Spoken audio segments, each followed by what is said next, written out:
particle-wave duality leads to a phenomenon called the Heisenberg uncertainty principle, which is very commonly confused and often not very well explained. It's something that is actually really obvious if you think about the nature of waves and that waves can actually carry momentum. So let's take a look at it. Simply put, the Heisenberg uncertainty principle says that the uncertainty in a particle's position times the uncertainty in a particle's momentum is greater than or equal to a constant, in this case, Planck's constant divided by 4 pi. Planck's constant divided by 2 pi we call h bar because it comes up all the time and we got tired of writing it.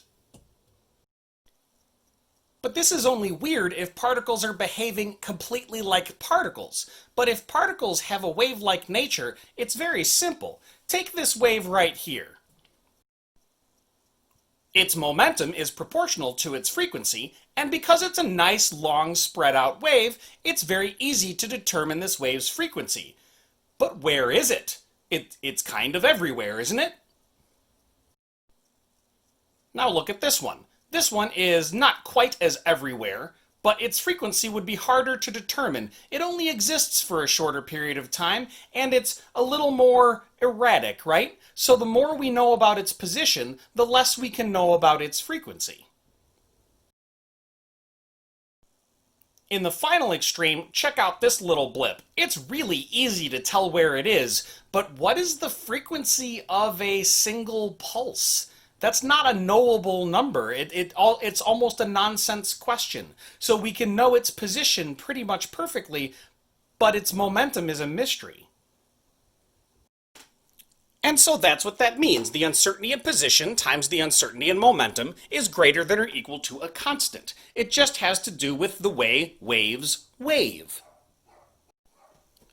But there's something interesting, very interesting, about this equation too. The units of momentum times position are the same as the units of energy times time. So we can rewrite this equation as delta E times delta T is greater than equal to h bar over 2.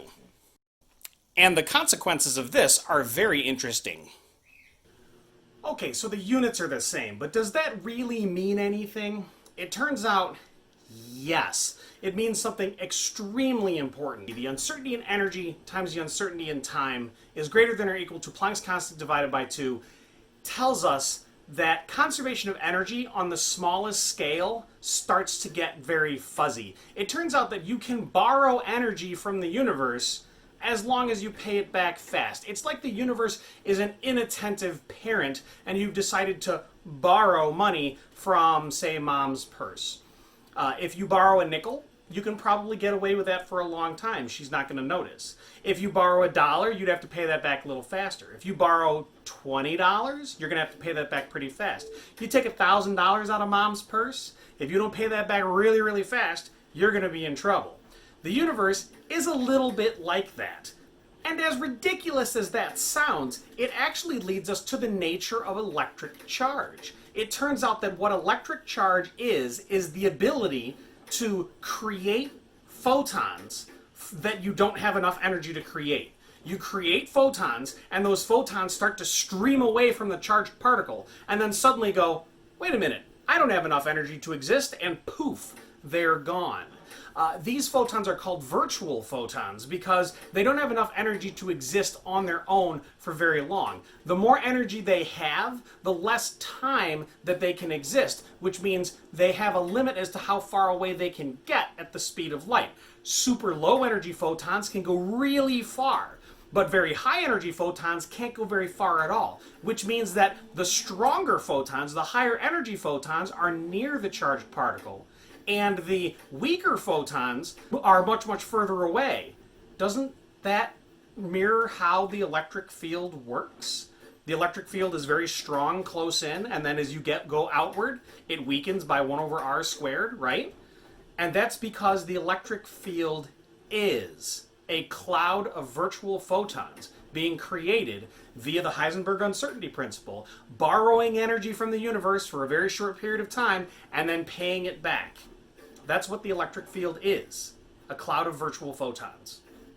So there you have it. The Heisenberg uncertainty principle seems so strange if you try and apply it to something like a tennis ball.